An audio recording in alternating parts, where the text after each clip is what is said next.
A tuberculose é uma doença muito antiga que acompanha a história do homem há cerca de 15 mil anos.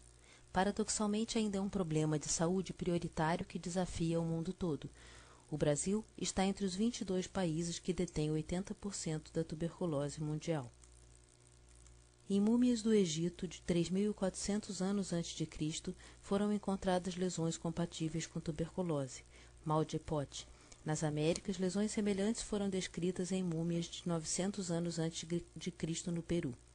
No Brasil, no entanto, parece que não existia tuberculose até a chegada dos portugueses. Em nosso país, muitas pessoas foram vitimadas pela doença, entre as quais os índios, que não tinham imunidade contra ela, e os escravos africanos, que chegavam debilitados das viagens, muitas vezes desnutridos e que viviam e trabalhavam em condições muito precárias. Mas houve uma série de pessoas famosas acometidas pela doença, como, por exemplo, o jesuíta Manuel da Nóbrega, que foi uma das primeiras pessoas a chegar no Brasil com tuberculose. Embora seja uma doença milenar, a tuberculose como doença crônica causada pelo bacilo de Koch, que acomete principalmente pessoas debilitadas e que vivem em condições insalubres e apresenta os sinais e sintomas hoje tão familiares a todos nós, só passou a ser assim entendida após a descoberta do bacilo de Koch. Até então, algumas observações e teorias dominavam a racionalidade relacionada a esta doença.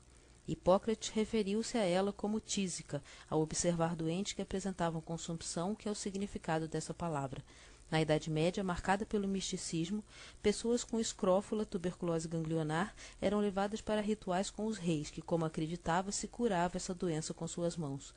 Durante muitos séculos existiu o costume do toque real, e muitas pessoas se achavam curadas por ele. A causa da tuberculose também já foi atribuída à hereditariedade, pois acometia várias pessoas de uma mesma família ao mesmo tempo, muitas vezes levando-as à morte. Mais tarde, no início do século XIX, a visão era mais romântica. A tuberculose era considerada a expressão de sentimentos conturbados, a doença da paixão.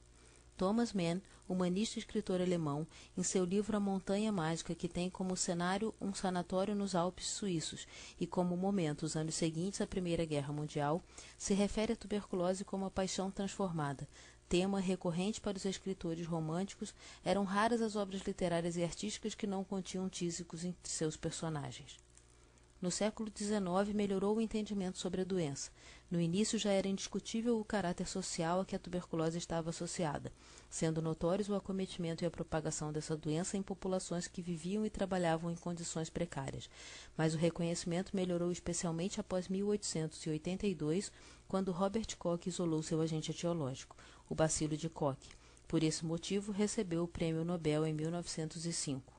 Ricos dispunham de habitações arejadas, boa iluminação natural e, quando adoeciam, iam para sanatórios onde eram submetidos a tratamento higiênico dietéticos e de repouso, evitando com isso a propagação da doença. A altitude era internacionalmente reconhecida como favorável à recuperação. Assim, eram em cidades altas que os sanatórios eram criados. Em São Paulo, as cidades de Campos de Jordão e de São José dos Campos ficaram famosas como cidades de doentes do peito. Essa última foi chamada de Tisiópolis brasileira. As escarradeiras também foram símbolos marcantes na história da tuberculose. Primeiro coletivas, eram objetos encontrados em recintos públicos, como teatros e igrejas, e nas residências sendo encontradas inclusive em suas plantas baixas. Residências luxuosas contavam com escarradeiras mais nobres, mas mesmo em cortiços elas existiam em versões mais simples. A eliminação de escarro era entendida como eliminação dos humores, e sabidamente rico em bacilos, o ato de eliminar o escarro foi uma das medidas mais precoces consideradas na profilaxia da tuberculose. Mais tarde surgiram as escarradeiras individuais, feitas de porcelana e decoradas com metais nobres ou outros metais requintados, eram símbolos de status e estavam presentes nas mais variadas situações solenes. Naquelas ocasiões, o hábito de escarrar não só era tolerado, como era considerado elegante. A tuberculose foi tema famoso em diferentes expressões artísticas e acometeu várias pessoas ilustres e populares, assim como Manuel Bandeira e Noel Rosa. Noel Rosa, boêmio de Vila Isabel, vitimado pela tuberculose, morreu aos 26 anos. A maioria dos portadores dessa doença morria cedo, entre 20 e 45 anos. Manuel Bandeira resistiu a várias agudizações, conviveu cronicamente com a doença, tendo morado em sanatórios inúmeras vezes e ficado curado após o advento da streptomicina. Viveu até os 80 anos. Seu poema Pneumotórax, muito conhecido, retrata bem as manifestações e a opção terapêutica antes do advento do tratamento com a streptomicina. Diná Silveira de Queiroz escreveu uma novela em 1949, Floradas na Serra, que ficou famosa abordando a tuberculose na vida de adolescentes recolhidas em Campos de Jordão. Desde a época das primeiras referências da tuberculose até meados do século XX, não havia tratamento medicamentoso para a tuberculose. Em 1944, a descoberta da streptomicina foi evento marcante, motivo de prêmio Nobel para Selman Abraham Waxman, em 1952. Depois dela, outras drogas foram surgindo, como o ácido amino salicílico, PAS, a isoniazida e a rifampicina. Na década de 60, foi instituído pelo professor Hélio Fraga o primeiro esquema tríplice no Brasil, com as drogas streptomicina, isoniazida e ácido amino salicílico. Este tratamento era realizado em sanatórios por 18 a 24 meses. Nos anos 70, Fox demonstrou que o tratamento poderia ser encurtado para 6 a 9 meses.